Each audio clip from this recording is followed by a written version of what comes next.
9월 15일 일본 주요 신문 헤드라인입니다. 인터넷에 남겨진 분심, 아이들의 자살 분석, 국가의 조사, 절반 가까이 요인 불명. 해저 케이블 도청 방지, 정부 부품 조달처 조사, 부설선 확보도 지원, 안보법 10년 여전히 위헌 우려. 아사히신문은 청소년 자살 문제를 다뤘습니다. 2024년 일본의 초중고생 자살자 수는 529명으로 역대 최다를 기록했습니다. 문부 과학성 조사에 따르면 절반 가까이는 고민을 겉으로 드러내지 않아 자살 원인조차 불명으로 남는 경우가 많았습니다. 하지만 이 기사에 소개된 고등학생의 경우 인터넷 게시판에 누구에게도 말하지 못한 고민을 모두 기록하는 모습을 보였습니다. 즉 아이들의 본심은 오프라인이 아니라 온라인에 남아있다는 겁니다. 기존처럼 가정이나 학교에서만 징후를 찾는 건 한계가 있어 이제는 인터넷 게시물 같은 디지털 흔적을 분석해 자살 신호를 조기에 포착하는 노력이 필요하다는 점을 보여준 기사였습니다. 니케이 신문은 해저 케이블 안보 문제를 다뤘습니다. 일본은 국제통신의 99%를 해저 케이블에 의존하고 있습니다. 그런데 최근 대만 주변 발트해에서 케이블이 손상되는 사건이 잇따랐고 중국, 러시아의 파괴 공작 가능성이 제기됐습니다. 일본 정부는 국내 기업들이 중국산 부품을 쓰고 있는지 부설, 보수 체제는 안전한지 전면 조사에 나섭니다. 해저 케이블은 군사와 경제를 동시에 지탱하는 디지털 시대의 핵심 인프라라는 점, 미국은 이미 해저 케이블 보호를 군사 전략에 포함시켰습니다. 일본도 이제 민간 기업만의 문제가 아니라 국가 안보 차원에서 보호 체계를 확립해야 한다는 점을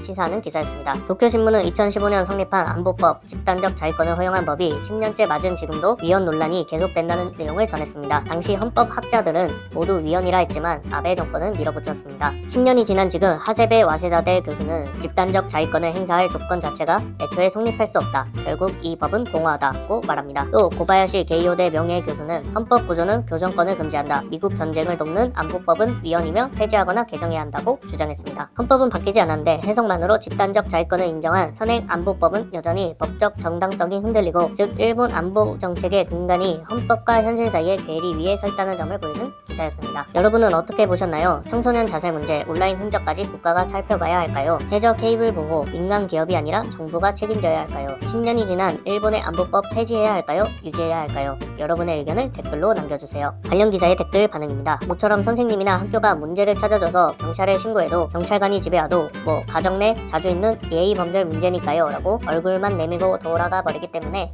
거기서 끝납니다. 만약 이웃나라에 중국과 같은 무법자 국가가 없다면 이런 인프라 문제를 고민할 필요가 없을 텐데 아직도 무력으로 이웃나라에 위협을 가하는 시대착오적인 국가가 주변에 존재한다는 현실을 일본은 제대로 인식하고 대응해야 한다. 막상 곤란할 때가 되어 갑자기 도와달라고 해도 쉽게 도와주지 않는 게 지금의 세계 정세입니다. 평화를 위해서도 많은 나라와 방위면에서 협력 관계를 꾸준히 구축하는 것이 중요합니다.